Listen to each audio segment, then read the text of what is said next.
Welcome back on stage, Ben you. Früh. All right, can everyone hear me? I can hear myself. When Lindsay asked me to present, I said only right before lunch during a heat wave when we're behind schedule. So I will try to keep this brief and to the point, and please approach me with any questions that you have after the fact. So Philips is a very interesting company.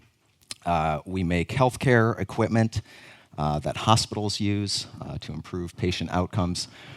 We have a number of business units, I think there are 13, aggregated into, or rather business units aggregated into business groups on the top.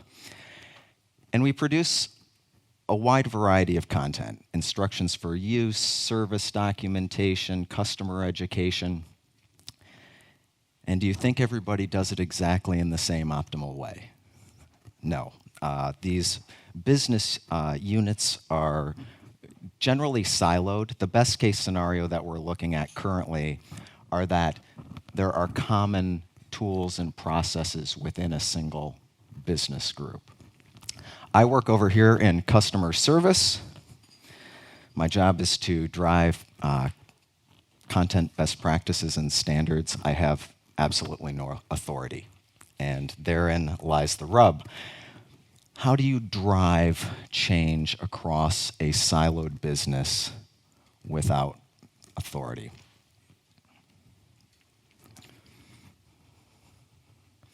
I'm sure these are completely foreign challenges to you all. How many people have at least 4 of these challenges?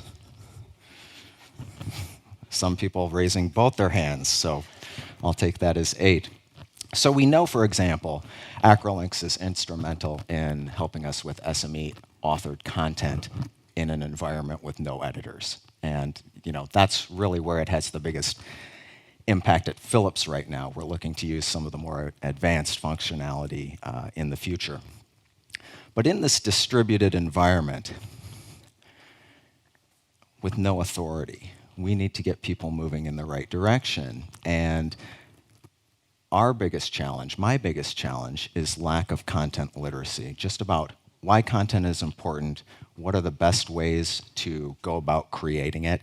And this isn't just your average business person who lacks content literacy. Our IT department, even very smart people in our IT department, don't understand all the systems involved in creating content. So it's really a significant effort, and solving that is a prerequisite for solving a lot of the issues above it. So here's an analogy. Hang with me, I know it's a little tenuous. But Acrolinx helps us improve content quality by improving content consistency, clarity, voice, and style so that content consumers get the content they need to solve their problems. Well, we need kind of a similar mechanism at Philips to talk about content and how content is created, consistent, clear, same tone of voice, consistent style when we talk to stakeholders. Because if these content stakeholders don't understand content, I'll tell you 100% they're not buying Acrolinx, and they're not buying anything. So we have to get them to understand the basics. Understanding the basics goes all the way to the bottom of the pyramid. Why is content important? It's a seemingly simple question, but it's how we transfer knowledge.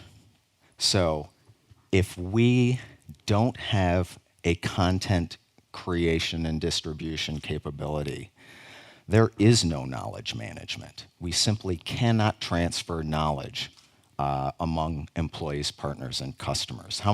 And of course, most companies have these nebulous knowledge management efforts. And I'm not saying that they're bad, certainly competency frameworks and, assigned subject matter experts. These are all things that need to happen. But they all end in a dead end if we don't have the capability of creating content that solves users' problems.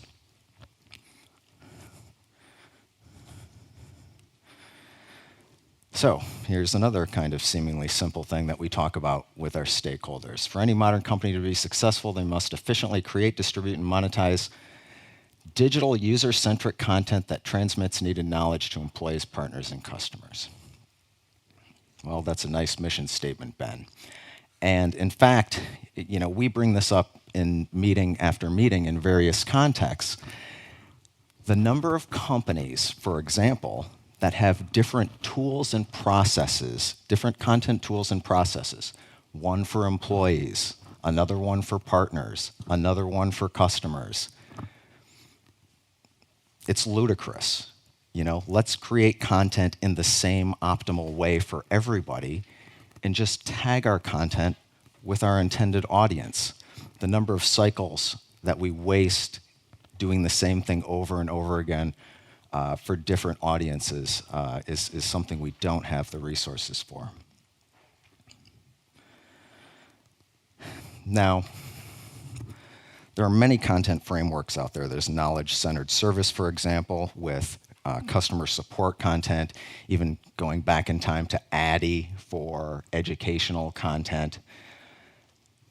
If my job is to drive content improvement across the company, I can't talk about 7 different methodologies with people. So we needed one language that applied to all content. And if you look at what are the things common to all content production, let's start with those and socialize those with stakeholders, and then fill in the details later. If we don't build that solid foundation, we're not going to be able to increase literacy.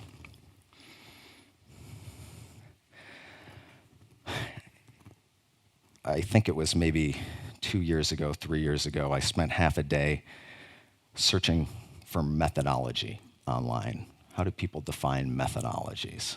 And there are a bunch of definitions. Some of them decent, some of them not so decent, but none of them really understandable by your average business person. So a group of us talked about this and we said methodology equals people, processes, and tools. People in specific roles, following defined processes, using specific tools to create something. In our case, we're creating service documentation or instructions for use. Other methodologies create software. So we took this concept and created what started out as the Philips Enterprise Content Framework. And it embodied a lot of these simple concepts, trying to hammer them home, along with implementation guidance so that people could actually create rational methodologies. We recently kind of rebranded it as the Topic Content Framework. And why did we do that? Well, Philips, like a lot of companies, has a long history of long book-authored PDF files. And not all content teams do that, but all of our legacy content is like that. And moving forward, we want to move to topic-based authoring, and that's really what the focus of this framework is. And it helps us create content methodologies. One framework to create multiple methodologies. We want all of our marketing content created in the same optimal way, all of our documentation created in the same optimal way, education, customer support, etc. Of course, we have multiple content types and variability within those, but we want, with 13 business units, we hear this all the time. You sold me a solution of hospital equipment, and when I bring up the documentation on this machine, it looks like this. When I bring up the documentation over here, it looks totally different. That's not the most inspiring thing when you're trying to save people's lives. Just a simple example, the content can be great, but if we don't have our branding house in order and other things, the perception at least suffers. So we created this framework, and it has a number of artifacts, maybe a 30-page white paper that dives into this. The goal is, I'm an average business content stakeholder. They're not going to understand the things that we talk about at this conference. And we have to pick our battles, otherwise it's like overfeeding a goldfish. We don't want to get in that situation. But these are the artifacts associated with the topic content framework, and these help me and people on my team sit down with content teams across the business and improve their content methodologies. And I'll show you some brief examples of these things. So here's one of the master diagrams. The content framework applies to all content, has 5 phases: analyze, capture, build, publish, and consume. We know we have to start with the customer. What content does the customer need to be successful? A lot of times we're just like, oh, let's just start building. And there's something to be said for diving in and iterative development and stuff like that. But if we don't understand our customers, we're going to have a big problem. We need to define what content they need. And coming from the software industry, I'm a big advocate of user stories. As a service engineer, I need to remove the front panel on the MRI 2000 XL machine so I can service the flux capacitor. We write our user stories, and then we create content to address those user stories. And specifically, we create topics. So we define what content we need, applies to all content, then capture. What information do we need before we start writing? Usually we think about interacting with SMEs. We think about aggregating existing content that has that. We refer to this as raw content. It's content that feeds the build process where we create our source content, usually in a content management system. But we capture the raw content we need, and then we're most familiar with this. We build the content we intend to publish, we publish it, and then our content consumers consume it. This process applies to all content, or at least it should, some variation of it. I can sit down with a business stakeholder and explain this to them, and they can at least nod their head and have their eyes not glaze over too much. But that's not enough detail, so we have a second diagram, and this is probably the diagram I use the most. For example, when I sit down with service documentation, content teams, I'll bring this up and we'll start filling in systems. Where do you store your raw content? Maybe it's a file share. What content management system do you use? Schema ST4. Do you have a content distribution service? Well, not really. We kind of need one of those. Do you have semantic middleware? Well, Philips is adopting Pool Party, but it's not yet available to them, so that's coming. How many portals do you intend to push your content out from? What database or databases do your user profiles sit in? If we have more than one portal, we're concerned about federated search. Do we have a digital asset manager?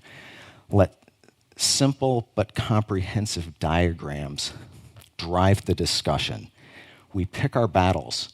We're going to talk about user stories. We're going to talk about raw content. We're going to talk about topics. We're going to talk about aggregating those into topic groups.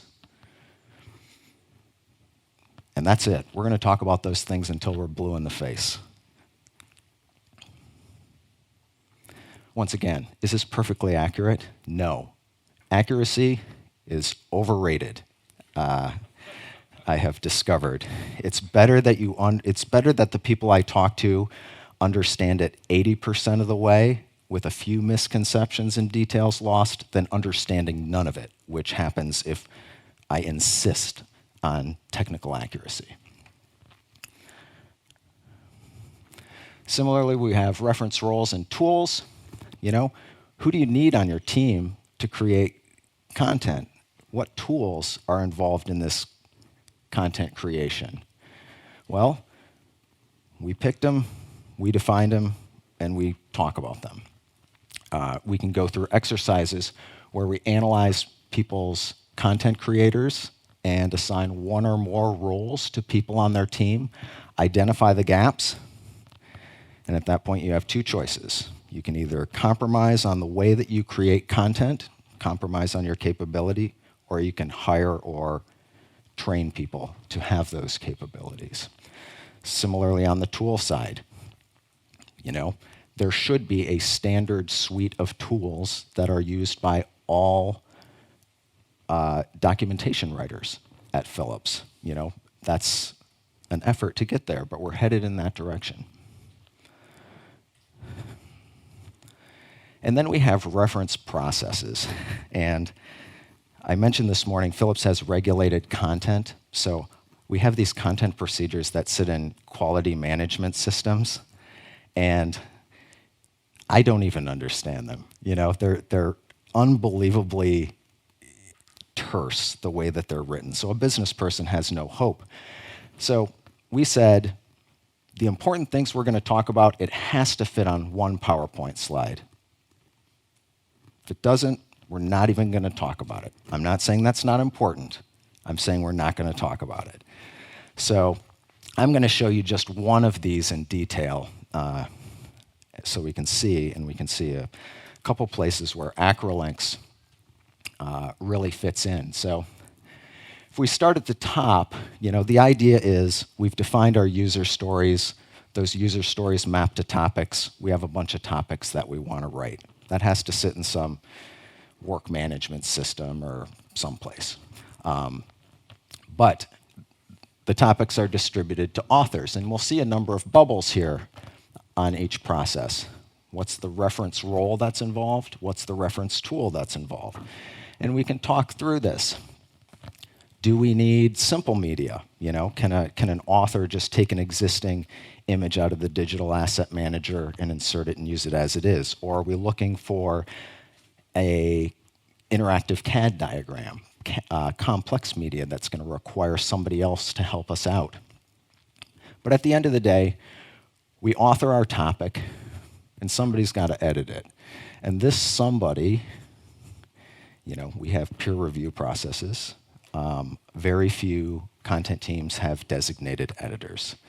So this is where Acrolinks is instrumental in providing SME authors feedback.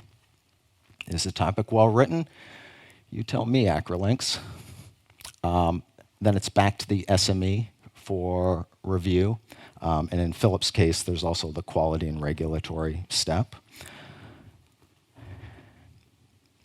And then we publish it. And we can also use Acrolinks at this point to do a final check, get the data on the final published topic.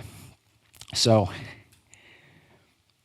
we said this has to fit on a single PowerPoint slide, just to prevent us from shooting ourselves in the foot with the people that we talk to. All of this stuff, we are not telling content teams, you have to do this, and you have to do it in this way. This is the start of a conversation. And we are saying, guess what? It's important you've got some place to manage your work that needs to be done. It's important that you can reach out to somebody and get complex media if you want to integrate that in your topic. It certainly has to be reviewed. Do you have an editor? No. Well, in that case, you need Acrolinks to give you that feedback.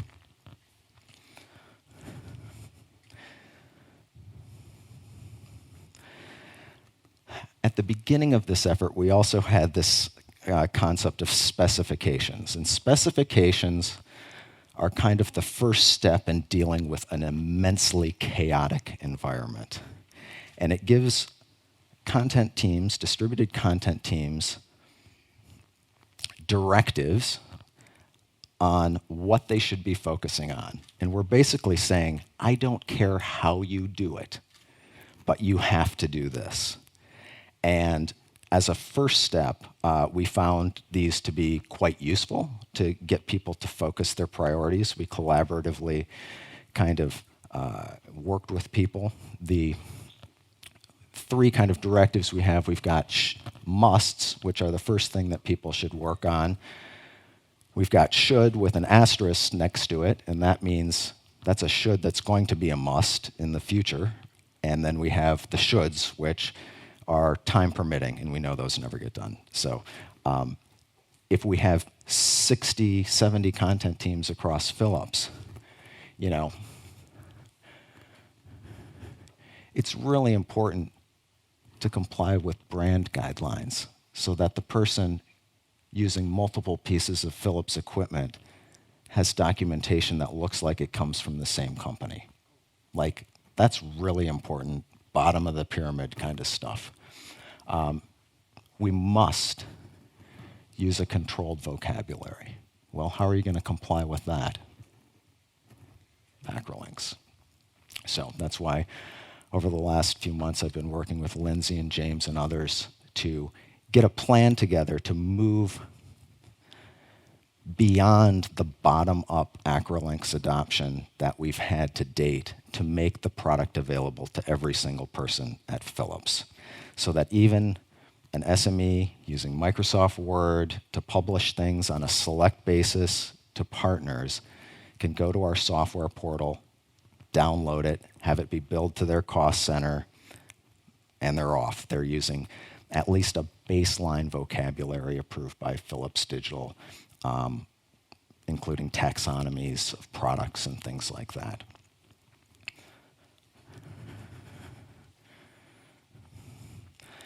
So I was asking with the marketing department, this isn't proprietary information. This is just a way of talking about content. And I'm going to create a zip file available with the slides that ultimately get published to this, so you can check out some of these things. I encourage you, if you're in my position and you have no authority, you know, try to start this conversation. People are remarkably receptive to having this conversation and learning about how content is produced if we sit down with them and don't bombard them with, you know, all the cool things, you know, that we're typically interested in. Start and gradually build to those cool things. And lastly, I came up with this rule, and somebody I work with at Philips said, "Do you have data for that?" And I'm like, "Nope, I just made it up." But it's true. People are half the challenge. You know, we need these tools, these clear, concise tools to help get people in the right roles, to get organized in the right way, and to get people mobilized behind our content creation effort. You know, it would be nice, our IT department sometimes thinks that you just have to buy a tool and then you're done and everything's fine. And we all know that's not the case, you know. Tools are critically important, used in the context of process by people with the right capabilities. So, thank you. Thanks a lot, Ben Fu.